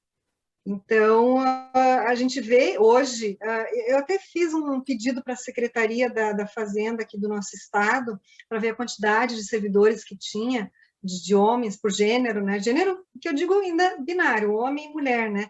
Mas me parece que era em torno de 12 mil mulheres, ou não, 12% de mulheres e o resto seriam homens, na Brigada Militar aqui do estado.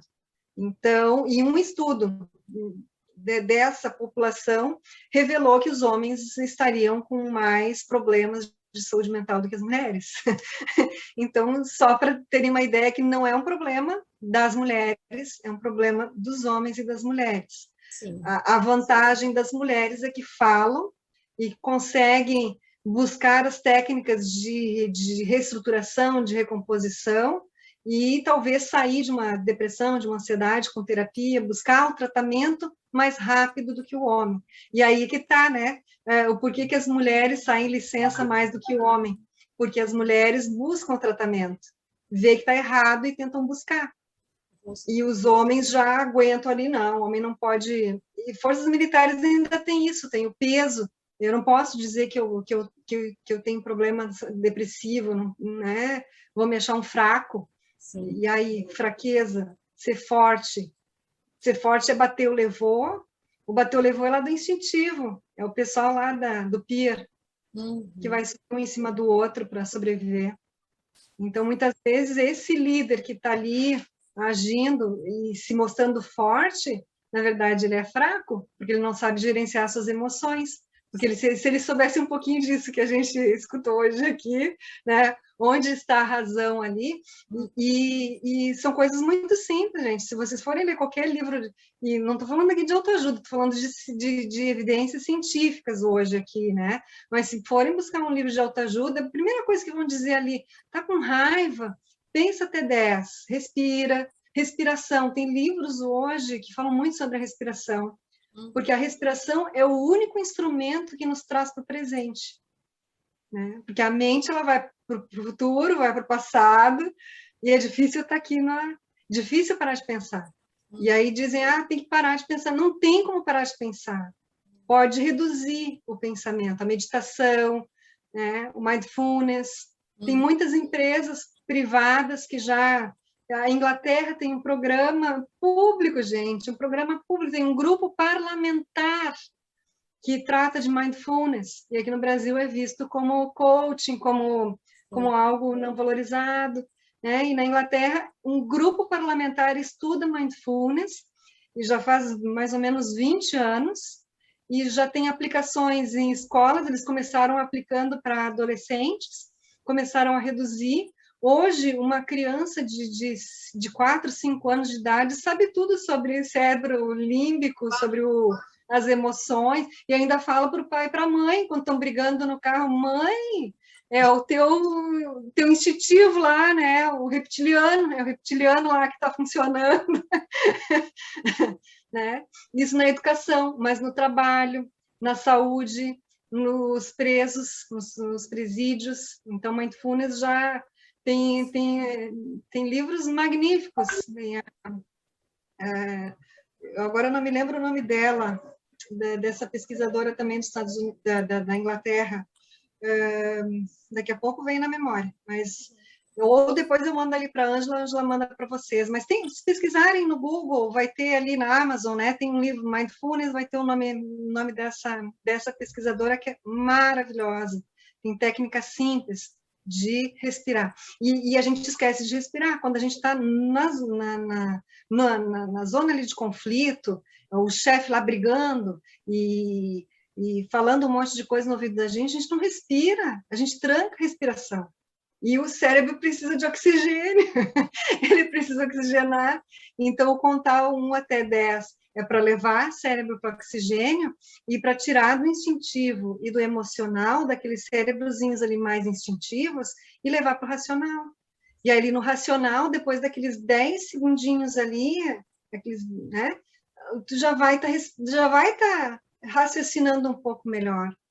E aí tu tem este silêncio, o forte, aí que tá, sabe, os estereótipos que a gente leva, do forte aquele brigão, aquele gritão, né, que ganha no grito, que tem que matar 10 leões por dia para ser vitorioso. Não precisa tudo disso não, né? Não precisa tudo isso não, matar um tá bom demais. E já, olha, o leão já é bom demais. E aí, então, fraco é quem justamente fica ali naquele instintivo e fica gritando, não consegue nem sair daquele modus operandi ali, naquele drive lá do século passado de exclusão. E aquele chefe, o que ele está fazendo? Ele está excluindo, ele está perdendo o seu colaborador. Quem é que vai colaborar? Quem é que vai integrar uma equipe para ajudar a fazer qualquer projeto? Né? Ninguém vai querer. Então, servidor não é servidão. Ser humilde não é ser humilhado. Né? Silenciar não é ser omisso. Silenciar é buscar na respiração e no contar de 1 até 10 aquelas informações que estão lá no cérebro, né? no córtex cerebral. E aqueles bloqueios ali que surgem, dos exemplos que eu dei ali de uma prova ou de uma exposição, né? Porque daí se fecha aquela memória ali de todas as informações. Todo mundo sabe e sabe muito, mas aquilo ali fecha e a pessoa fica cega, não consegue enxergar nada, porque não consegue respirar, não consegue oxigenar, e aí fica, né? O corpo não funciona. Sim. Né? Para ver como o cérebro e emoção não está no coração, está lá, tá lá no cérebro também. Claro, né, gente? Tem ali os três, mas não é tudo assim, milésimos de segundos de acionar um gatilho instintivo.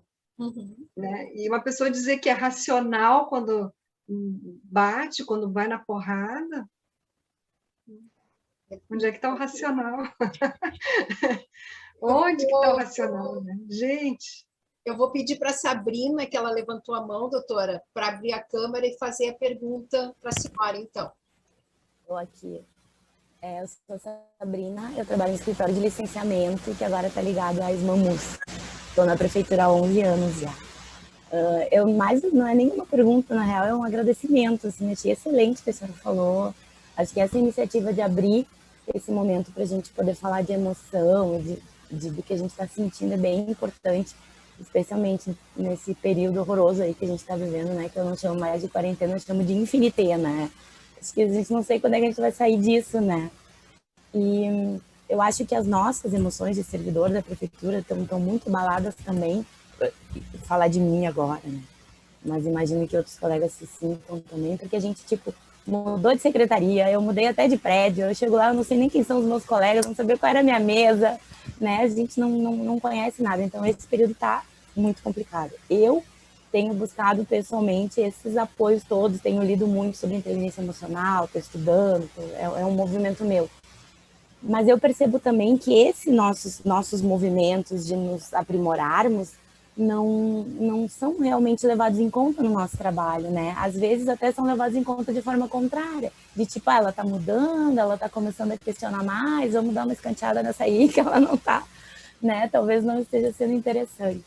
E uma outra coisa que eu acho também é que a gente tem gestores, né? Todo mundo é gestor, na prefeitura tem muito gestor, mas eu brinco que ninguém sabe gestar, porque acho que as pessoas não são treinadas para isso também. Muitas vezes são nossos colegas servidores, concursados, mas que recebem um cargo e não tem ajuda para poder aprender e a lidar com colegas, né? Porque dirigir também é lidar com emoção, né? Eu acho que a gente não tem esse treinamento desde lá do começo, quando a gente entra, tem lá uma entrevistinha rápida com a psicóloga e vai viver, né, amigo? Boa sorte, tudo de bom. É isso, obrigada, eu adorei esse momento, obrigada mesmo. Obrigada, Sabrina. Realmente isso que tu compartilha é muito interessante. Acho que tem muita gente que gostaria de dizer exatamente isso que tu está falando. As pessoas elas não são preparadas para onde estão, né? E aí que tá, né? Que eu falei que eu comentei lá no início sobre a lei de licitações. Vocês viram que tem um comando lá sobre gestão por competências. O que é isso? Gestão por competências? É saber qual é a competência da Sabrina, se ela gosta de trabalhar com licitações, para colocar ela no setor de licitações, porque ela gosta daquilo ali, ela está capacitada para aquilo ali, e ela vai render muito mais naquele setor ali de licitações do que naquele setor de previdência, que ela vai ter que buscar o conhecimento, ela vai ter que se aprimorar, que ela vai ter que, né, não vai gostar daquilo ali, vai trabalhar num ambiente que é tóxico. Então, isso que tu fala é muito importante, e a questão ali de tentar buscar, tu está no caminho certo de mudança de drive, né? Porque, claro, as pessoas estão sofrendo e a gente vai sofrer muito, né? Vamos utilizar o exemplo da Dalai Lama, mas nós vamos sofrer, porque a gente está nesse momento de transição, e até chegar a esta onda de modificar as pessoas que estão indo contra esta onda vão ter que remar muito ali para poder chegar no equilíbrio daquele pescador lá do barquinho, né? De estar equilibrando tudo ali junto ao mesmo tempo. Então, isso é muito importante que tu fala. Outra questão ali do concurso público e de ser gestor. Para mim, ser gestora, e aí eu me refiro, né, prefeito, governador, presidente de Câmara, qualquer gestor público, mesmo em cargos de gestão dentro da administração pública, tinha que ter um curso mínimo de 1 ano de gestão, meio ano de gestão de processos, de procedimentos, e meio ano de gestão de pessoas, como lidar com as pessoas. O gestor não vive sem as pessoas, os órgãos não vivem sem as pessoas, as instituições, a sociedade está doente, porque ela está com símbolos do século passado, e aí então tem que modificar toda essa onda aí, mas é claro, nós precisamos ganhar força, né? E que bom que hoje a gente conseguiu, tem 58 pessoas assistindo até agora. Mas então é bom que as pessoas comecem a se dar conta disso e comecem a buscar ferramentas para utilizar aí a esperteza do gato. O gato, quando ele cai de 4, ele não cai deitado e não se deprime. Claro que tem alguns ali que ficam chateadinhos, né? Mas o gato cai de 4, se levanta e continua. Então, muito mais preparado vai estar aquele que está buscando este conhecimento do que aquele que é criticado, que critica, né? Que critica por estar buscando este conhecimento. Então, aí dá vontade de perguntar para a pessoa, qual é o teu problema? Qual é o teu problema? O que está te afligindo? Por que tu não quer enfrentar os teus problemas? Né? Como eu disse, cada pessoa que fere tem uma pessoa ferida. Então, lá no passado pode ter feridas que não curou bem, e que se hoje se acha ali o bambambam, porque, superei, não superou coisa nenhuma. Né? Superou nada. Senão, seria uma pessoa mais tranquila, respeitaria. Por que a gente não respeita o meio ambiente? Porque a gente não se respeita. A gente joga nosso lixo lá no reciclado, ou não, né? Joga tudo junto, misturado. E a gente aceita muito lixo na nossa mente. Olha o lixo que a gente admite, né? Na nossa mente, todos os dias. Toneladas de lixo. Alguém bebe água suja, né? Filtrada. E como é que a gente não vai admitir filtros de tudo isso que está acontecendo ao nosso redor? No ambiente de trabalho, na família, nos estudos. Então, eu também tenho meus momentos de fraqueza, não estou dizendo aqui, a Ana aqui, né, sabe? Não, tem dias que eu estou caidinha também, né? Tem dias que eu estou lá, o instintivo está funcionando, né? Brigando com todo mundo, não é assim. E aí depois, puxa vida, apertou justamente. E é engraçado que tem pessoas que sabem exatamente os nossos pontos frágeis, né? E aí aperta aquele gatilho ali, a gente sai sai do tiroteio para um pelado, e é exatamente aquilo que aquela pessoa queria. Então, aí do silêncio, né? Tu vê aquilo ali, tu vê, puxa vida, por que eu reagi assim? Se questionar, né? Se criticar. A pessoa me chamou lá de incompetente, puxa vida, eu sou incompetente porque eu fiz um parecer lá, me esmerei para fazer um parecer e eu sou incompetente? Eu sou incompetente ou é a pessoa que não chegou naquele conhecimento que eu coloquei ali? E está tendo dificuldade para entender. Bom, se está tendo dificuldade para entender, vem aqui que eu te explico. Né? E o apego também, né? Tem muitas pessoas que se apegam. Eu escrevi uma linha lá num despacho lá, e aquilo ali, sabe, é meu tesouro, é o meu tesourinho. Desapega, larga de mão, né? Não vou mudar o mundo, não, posso me mudar. O mundo, ele vai mudar se quiser, se as pessoas quiserem. Vendo alguns exemplos de pessoas que estão mudando e de necessidade de sobrevivência, de também mudar. Enquanto isso continuar, né? Então, a mudança começa pela gente. Aos pouquinhos a gente vai contando até 10. Respire. Tem o livro Respire também, né? Não me lembro o nome do autor, mas pesquise na internet. Gestão das Emoções, do Augusto Cury, um livrinho pequenininho. Tem muitas dicas muito boas mesmo. O Augusto Cury tem uma literatura assim variada, ele tem livros bem técnicos e tem alguns livros de histórias que ele conta, de situações do dia a dia, em que ele aplica as técnicas dele de uma forma mais conotativa, né? Os dois são leituras muito boas, a gente aprende muito, não tem dúvida, tem vários livros dele, e a gente tem mania de não valorizar os nossos pratas da casa, e Augusto Cury tem muito para nos ensinar. Ele dá muitos cursos, claro que de autoajuda também, são livros considerados de autoajuda, mas tem muita ciência por trás dos livros mais técnicos dele, né? Então, são livros que valem a pena, valem a pena. E encontra na internet, até disponível ali, gratuito, baixa, faz download. Eu gosto do físico, aí é meu modo de funcionar, né? Porque aí fica aquela pilha do meu lado ali de livros me pressionando, que eu tenho que ler. Nos livros digitais, eu boto tudo numa caixinha ali, né? Capaz que eu vou ver aquilo ali, né?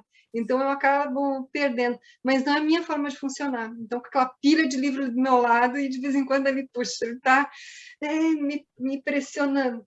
Aí, demais, assim, não sou budista, mas citei o Dalai Lama, gosto muito da Monja Coen, prata da casa, brasileira, que tem muito para nos ensinar, tem muitas lives gratuitas, muitos ensinamentos dela gratuitos, que ensinam essa questão da impermanência. Esse ano eu fiz um cursinho desses que a gente compra pela internet, né? Que daí pode fazer ali de acordo com o horário que pode, né? E aí eu aprendi a introdução do budismo. Fez muito sentido na minha vida, juro para vocês. Né? A minha formação é católica, né? Mas não pratico. E aí, naquelas minhas buscas, inquietações, e assisti um treinamento que ela fez gratuito acho que era 2 ou 3 dias como é que se chamava aquilo ali? Acho que era gestão das emoções, algo do tipo, né? E aquilo ali me chamou a atenção. Vou fazer. Claro que daí lá no final tinha aquele pacotinho lá de venda do curso. Putz, né? Vamos fazer um cursinho aqui da Monja, né? Afinal de contas, eu dei um curso gratuito. Vamos contribuir um pouquinho lá para o tempo, né? E me surpreendi muito, né? Da questão de aprender sobre a impermanência, essa questão de felicidade ali do Pondé aos trancos e barrancos. Não tem como ser feliz o tempo inteiro, né? Instagram que mostra pessoas ali felizes o tempo inteiro, aquilo ali não é normal, não é nada normal, né? Então tem que ter um defeitinho, não tem como ser 100%. Sem, né, tão redondinho, tão perfeitinho assim, nós temos defeitos, nós não enxergamos as coisas de forma deficiente, né? E da impermanência, o não eu, aí a gente entra também no setor público, né? Que é aquela questão das vaidades, né? Das vaidades de querer mostrar a marca, porque eu fiz, eu aconteci, né? A ponte tem o meu nome porque eu construí, na verdade, foi o outro gestor que começou lá no início com o projeto, o outro arrecadou o dinheiro para fazer a ponte, ele só finalizou e botou a placa, né? E aí diz que a ponte foi dele. Então, e cadê a colaboração ali de todos que fizeram parte daquele processo? Sim. Então, aí a inclusão, então esse está excluindo, drive do século passado, a colaboração não está colaborando, então, drive do século passado. Né? Então, a gente tem tanta coisa para a gente aprender, gente, né? Então, esse do não eu, de não ser egoísta, sabe? Compartilha teu conhecimento, aquilo que tu sabe, aquilo que tu não sabe, não temos resposta para tudo não, né? A gente está sempre construindo. Humildade, não ser humilhado, né? Humildade não é ser humilhado. Tem muita diferença. Então, vamos ser humildes. Humildade é algo assim que não tem preço, né? Mas muita gente considera como sinal de fraqueza. Está errado, porque isso não foi ensinado no ensino médio, no ensino básico. As crianças estão com essa, né? Então vão ser adultos. Então, por isso que assim, essa geração ela tem muitas características positivas, mas se não mudarmos as bases da educação para entender estes símbolos do que é uma gestão por competências, aí vai continuar com os mesmos erros. não muda nada. Muito bom. Então, gente, falei tanto, Não, né? mas tá Se mais ótimo. alguém quiser falar. Alguém mais quiser levantar a mão, nós temos aqui no chat comentários, o pessoal elogiando bastante a sua explanação. A Michele colocou, acho que aqui até um resumo do que é o serviço público, com a questão da depressão, da ansiedade, né? Ela acha que tem um alto índice, porque os transtornos psiquiátricos perpassam por várias questões, entre elas a política, os ataques à desvalorização do profissional na carreira, o congelamento de salários, pela cultura antiga de culpabilizar o servidor pelas más gestões ou por generalizar o estigma de colegas que tinham conduta inadequada, ausência de espaço de disputa para gerenciar problemas, enfrentados no ambiente de trabalho. Então, ela acho que conseguiu sintetizar bem, né, o serviço público, se a senhora quiser dizer alguma coisa, e aqui o pessoal colocando, a Mariana também botou o Respire de Tucker, ou Respire, a nova ciência de uma arte perdida de James Nestor, né? Se eu estiver pronunciando errado, pode abrir o microfone e me dizer que não tem problema. E aqui o pessoal dizendo que adorou, foi muito boa a sua reflexão, muito importante. O pessoal colocando também a importância de nós termos cursos relacionados a este tema, que seria, acho que necessário mesmo, né? Podemos falar mais sobre a educação da gestão das emoções dentro dos órgãos públicos, achei interessante também. A Mariana botou, é uma pergunta, desculpe, Ângela. Então, Mariana, vou te pedir para fazer a pergunta. Por favor, pode fazer a pergunta? Oi, tá me ouvindo? Sim, estamos te ouvindo, Mariana. Qual dos livros Respire? Tem 2. Tu queria dizer, tu queria perguntar ali, então vamos ver, tu botou que é o Respire do Tucker, né? Ou a nova ciência de uma arte perdida do James Nestor. Qual dos dois a doutora se referiu, é isso? Isso. Ah, tá. O James Nestor é da capa amarela, não é? Você está olhando na internet. Né? Então, é esse mesmo. É muito interessante este livro, que ele fala da experiência dele, que ele tinha dificuldades de respiração, dormia mal de noite, e aí, com o aprendizado dele sobre a respiração, ele ensina algumas técnicas, diversas técnicas ali, tipo aquela respirar em 4 tempos, porque a gente, né, quando a gente está ofegante ou muito ansioso, a gente tem aquela respiração muito curta. Então, aí ele ensina a gente a respirar de uma forma mais pausada, a esgotar, aprender a capacidade do nosso pulmão, que ela é muito grande. Tem os mergulhadores como é que se chama? Mergulho livre, né, que é só com snorkel, eles têm uma capacidade pulmonar que eles ficam 15, 17 minutos embaixo da água, sem respirar, não ficam 1 minuto, 1,5 ali já, mas eles têm uma respiração muito boa, isso é tudo treino. Então, o Respire do James Nestor é algo fantástico. Um livrinho pequenininho, dá para ler facinho. O outro do Mindfulness, se vocês quiserem, depois eu passo para a Ângela. Eu estou olhando aqui para o lado, né, porque a minha biblioteca está atrás, eu não gosto de botar meus atrás de mim, ela está à minha frente, né? Mas eu não estou vendo ele na minha linha de tiro aqui. Mas aí depois eu mando para vocês aí qual é o do Mindfulness. E outra coisa que eu gostaria de dizer para vocês, né? Claro que quem ouviu até agora vai dizer assim, toda a culpa é da administração, né? Não, gente, a administração é feita de pessoas e só vai mudar se as pessoas mudarem. Então, nós temos que ser as pessoas ativas dessa mudança.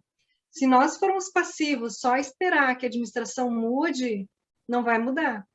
Então, se vocês estão precisando entender mais sobre este assunto, demanda lá para o Rafael e para a Ângela, a gente quer um cursinho de mindfulness, né? A gente precisa respirar, né? A gente precisa aprender essas técnicas, e aí isso aí vai provocando a mudança. E só tem a ganhar, só tem a ganhar. Não tenho dúvida que vocês só vão ganhar em qualidade de vida. E aí, outro exemplo, a Ângela ontem viu, só numa conversa ali de 15, 20 minutos, citei 2 filmes para ela ver. Aí eu cito outro para vocês, da respiração, e se não viram, vejam, é fantástico. Outro documentário, O Professor e o Povo, né? É fantástico, gente. A relação do ser humano com o animal, né? O poder da respiração, o poder da superação. Não vou dar spoiler, vou deixar como tema, vou deixar vocês ansiosos para ir lá olhar no final de semana. Né? Mas vejam que é fantástico. Só para terem uma ideia, nós tínhamos encomendado uma pizza, era uma sexta-feira à tarde, e a gente não queria, né, pegar a pizza até ela entregue, a gente não queria pegar lá do entregador, porque ninguém queria parar de olhar o filme. É daqueles que prendem a atenção do início ao fim. Né? Então, a gente está precisando um pouco de tudo isso. Doutora... E outra, gente, né? Aí eu tenho um livrinho aqui do meu lado, naquela pilha aqui que tá me deixando ansiosa, né? Tem um livro que está falando dos budistas, né? Que tem a monja Koi, e naquele treinamento ela fala desse monge budista vietnamita, Thich Nhat Hanh. Não sei se vocês enxergam, deve estar ao contrário, mas é a essência dos ensinamentos de Buda. Mas eu falo dele nem tanto pelo livro. Procure na internet videozinhos que ele tem, né? Que ele dá palestras. É um monge vietnamita que ele está velhinho já, mas ele tem uma sabedoria muito profunda. E ele fala da folha em branco, o exemplo que eu dou, né? Daquilo que a gente estava falando ali do pensamento, né? A mente da gente, a gente tem que parar de pensar. Não, parar de pensar é morte encefálica, morreu. Né? Não tem como parar de pensar, tem como diminuir o ritmo, e isso é saudável, né? Mas Thich Nhat Hanh, ele diz assim que numa folha em branco, né? Se a gente for pegar uma folha em branco, não tem nenhuma, tem papelzinho, mas ele está escrito do outro lado, mas pega uma folhinha, um pedacinho de, né, papel branco. O que tu consegue enxergar aqui?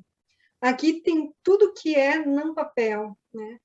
Aqui tem a árvore que foi plantada, tem a nuvem, tem a chuva que caiu e que regou aquela árvore que cresceu, tem o lenhador que foi lá e cortou a árvore, tem a mulher do lenhador que preparou a vianda de noite para ele levar e comer lá perto da floresta, né?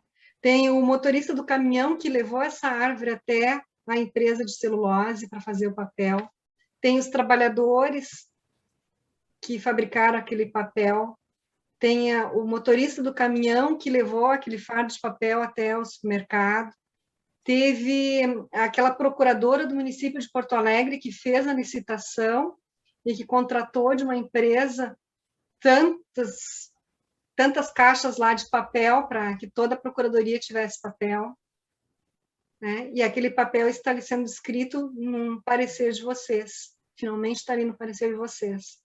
Então, olha o que contém uma folha de papel em branco. Claro que, né, o meu exemplo aqui foi mais ilustrativo em cima do exemplo que ele deu, né, mas assistam a sabedoria dele, que tem muito mais para ensinar do que eu, né? Mas, então, é isso que eu quero dizer. Papel, pedra, animal, vegetal, ser humano, está tudo interligado, né? E por isso que se eu faço mal para mim mesmo, se eu bebo água intoxicada, ou se eu deixo esse lixo tóxico na minha mente, eu vou estar intoxicando a Sabrina, a Michele, a Maria, a Juliana, a Ângela, né? Os que eu estou vendo aqui os nomes, mas todos aqueles outros que estão ali, né? Então, isso é o que nos... Por isso, da Agenda 2030, a Agenda 2030 tem 17 objetivos de desenvolvimento sustentável.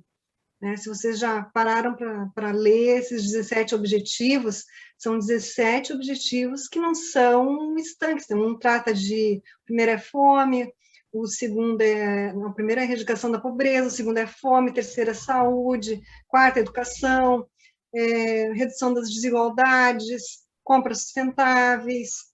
Ele, na verdade, tem 3 eixos, que é o ambiental, o social e a governança, né? 3 pilares. Como é que a gente vai entender esses 3 pilares se nós estivermos com o drive do século passado de exclusão, de não colaboração, de não saber o que o outro está sentindo, de não parar para escutar. Ontem também, com a Ângela, falei, olha, né, as pessoas ouvem porque tem um ouvido das orelhas aqui do lado, né? 2 ouvidos para ouvir. Quem é que escuta? Quem é que presta atenção no que as pessoas estão falando? Gente, a gente já está aqui há quase 2 horas, né? Como é que vocês ainda estão escutando? Né? Está muito bom. E a gente se vangloria dizendo, eu sou multitarefa, porque eu estou aqui ouvindo, eu estou trabalhando, eu estou escutando uma outra live, estou fazendo 10 coisas ao mesmo tempo. Não consegue prestar atenção em nada. Me desculpa, não é multitarefa. Só está botando lixo para dentro. E ainda vai pegar frases descontextualizadas ali e vai dizer que eu falei mal lá da administração pública. Não vi até o fim, né? Onde eu disse que a gente faz parte também. Nós somos as partes ativas. E aí, né, escola de gestão de servidores, está aí, tarefa de casa. Vamos conversar mais, vamos dialogar mais, vamos escutar mais. A gente precisa ter esse tempo também para ouvir. Por isso que eu gostaria de escutá-los, né? Mas eu compreendo completamente que eu também tenho meus dias aqui que, sabe, não rola de jeito nenhum. Tá certo. Bom, ninguém mais gostaria de fazer alguma pergunta para a doutora? No chat, o pessoal elogiou bastante, dizendo da necessidade que nós temos na prefeitura de ter mais estudos sobre o assunto, mais cursos. Estão pedindo para o Cedinho aqui, eu vou falar com o doutor Rafael, se há possibilidade de fazermos algum curso mais nessa área. E mais alguém gostaria de fazer alguma pergunta, doutora? Pode levantar a mão, abrir a câmera. Bom, então eu vou agradecer a doutora Ana. Foi muito boa essa manhã com a senhora. Aprendemos bastante. Foi magnífico para mim, foi ótimo ter todo esse conhecimento da senhora dividido aqui conosco. E esperamos poder lhe chamar em outras oportunidades, né, que nós possamos ter a senhora conosco, porque sempre é enriquecedor. Então, muito obrigada a todos e esperamos em outros eventos do Cedinho. Bom dia para todos.